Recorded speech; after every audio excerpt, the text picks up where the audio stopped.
Hi friends, welcome back. A walking man only ఇంగ్లీష్లో out of కంట్రీలో మాత్రమే streaming అవుతుంది. హెచ్డి ప్రింట్ అయితే బయటకు వచ్చేసింది. తెలుగులో మేబీ రావచ్చు ఫ్యూచర్లో. ఇంగ్లీష్ సబ్ టైటిల్స్తో చూసా. అండ్ ఈ మూవీ స్టోరీకి బుర్ర బద్దలు కొట్టుకోవాల్సిన అవసరం అయితే లేదు. లాంగ్వేజ్తో పని లేదు. ఎవరికైనా ఈజీగా అర్థమవుద్ది. ఈ మూవీ మీరు చూడాలంటే కింద కామెంట్ సెక్షన్లో టెలిగ్రామ్ ఛానల్ అండ్ వాట్సాప్ ఛానల్లో జాయిన్ అవ్వండి.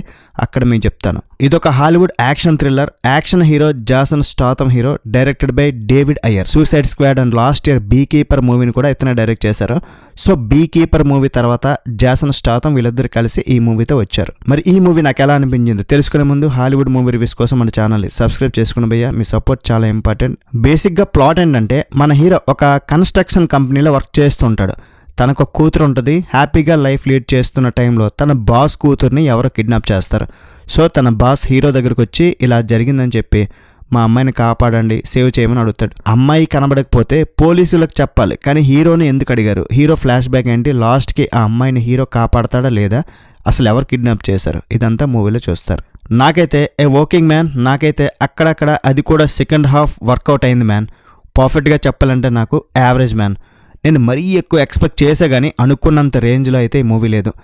జాసన్ స్టాథమ్ అతనికి మీరు ఫ్యాన్స్ అయితే ఒక్కసారి అయితే ట్రై చేయొచ్చు. మూవీ స్టోరీ ఏం బాగాలేదు. స్టోరీ పక్కన పెట్టేయండి. యాక్షన్ మూవీలో స్టోరీని ఎక్స్పెక్ట్ చేయకూడదు, కరెక్టే. ఇందులో మరీ ఎక్కువ యాక్షన్ అయితే లేదు. యాక్చువల్గా బీ కీపర్ ఆ కాన్సెప్టే చేంజ్ చేసి తీసుకొచ్చారు. అన్నిసార్లు వర్కౌట్ కాదు కదా. దూకుడు ఆగడు మూవీ టైప్లో స్పూఫ్లా అనిపించింది.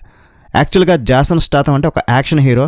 యాక్షన్ కోసం మ్యాక్సిమం చూస్తారు. ఫస్ట్ కన్స్ట్రక్షన్ కంపెనీ దగ్గర ఒక చిన్న యాక్షన్ బిట్ ఒకటి, దాని తర్వాత 50 minutes వరకు డ్రామాని ఉంటుంది. అక్కడ ఒక క్లబ్లో ఒక చిన్న ఫైట్ సీక్వెన్స్ వచ్చింది, చాలా చిన్నది, ఒక 2 దెబ్బలు కొడతాడు అంతే, అయిపోద్ది.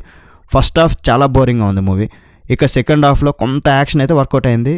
Last climax action episode, bomb బ్లాస్ట్లు, గన్ ఫైరింగ్స్ ఉంటాయి. అవి బాగానే అనిపిస్తాయి.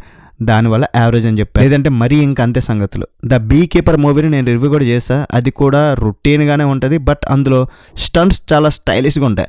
యాక్షన్ కొరియోగ్రఫీ బాగుంటుంది. ఇందులో అలాంటి మంచి స్టంట్స్ అయితే లేవు. ఇందులో మాత్రం జస్ట్ ఆ గన్స్ యూజ్ చేయడం అంతేగాని యాక్షన్ వైజ్ కూడా ఎక్కువ ఊహించుకుంటూ మాత్రం పక్కగా డిసప్పాయింట్ అవుతారు. ప్రాపర్ స్టోరీ ఏం లేదు. సింపుల్గా వాళ్ళని వెతుక్కుంటూ ఒక్కొక్కరిని చంపడం అంతేగాని ఇందులో ట్విస్ట్లు పెద్దగా ఏం లేవన్నమాట. జాసన్ స్టాథమ్ తనకిచ్చిన రోల్లో బాగానే చేసుకుంటూ పోయారు. విలన్స్ లాస్ట్ క్లైమాక్స్లో విపరీతంగా దిగిపోతూ ఉంటారు. కానీ వాళ్ళు పీకేదేమి లేదు. ఏ క్యారెక్టర్ని కూడా డెవలప్మెంట్ చేయలేదు. అమ్మాయిని సేవ్ చేయడం అనే కాన్సెప్ట్ ఎన్నో సినిమాలు చూసినా సరే కొంచెం సస్పెన్స్గా థ్రిల్లింగ్గా చూపిస్తే బాగుండు. టెక్నికల్గా మూవీ డీసెంట్ అనిపించింది భయ్య. బ్యాక్గ్రౌండ్ స్కోర్ అయితే నచ్చింది. ఫైనల్గా ఏ వర్కింగ్ మ్యాన్ యాక్షన్ కొంతలో కొంత వర్కౌట్ అయింది మ్యాన్. మరి ఓవరాల్ ఈ సినిమాకి నేను ఇచ్చే రేటింగ్ ఏంటంటే 2.75/5.